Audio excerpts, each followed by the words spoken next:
Hello friends, welcome to our channel. இப்போ இந்த வீடியோவில் நம்ம என்ன பார்க்க போகிறோம்னா, கையில் இந்த பால் டிசைன் வச்சு எவ்வளோ ஈஸியாக தைக்கலாம் அப்படின்றது தான் நம்ம பார்க்க போகிறோம். இப்போ அந்த பால்ஸ் வந்து தெர்மோபால் வச்சோ இல்லை வேஸ்ட் கிளாத் வச்சோ நம்ம அந்த பாலில் ஃபஸ்ட்டு வந்து ரெடி பண்ணிக்கணும். ரெடி பண்ணிவிட்டு இப்போ கையோட கிளாத்து வந்து எடுத்துகிட்டு நம்ம ஸ்ட்ரைட்டாகவே நம்ம கையோட கிளாத்தை வந்து வெட்டிக்கலாம். வெட்டிட்டு சென்ட்ரு பாயிண்ட் வச்சு இந்த பால்ஸை வந்து 1 by 1 வந்து நம்ம தைச்சிட்டு 4 இன்ச்சு துணியை வந்து அப்படியே எடுத்து மடக்கி அடித்து டபுள் லைனில் போட்டிங்கன்னா இப்போ இது வந்து நம்ம எப்படி தைச்சோன்னே, அதாவது கட் பண்ணி தைச்ச மாதிரி இருக்காது, நம்ம நீட்டாகவும் இருக்கும்.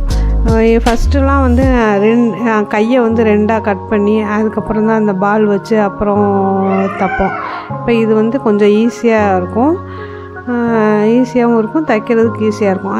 அதே பாலை வந்து நெக்லைன்லேயும் கொடுத்து இது ஒரு சிம்பிள் டிசைன் தான் இந்த ப்ளவுஸ் ரெடி பண்ணியிருக்கு. Thank you friends.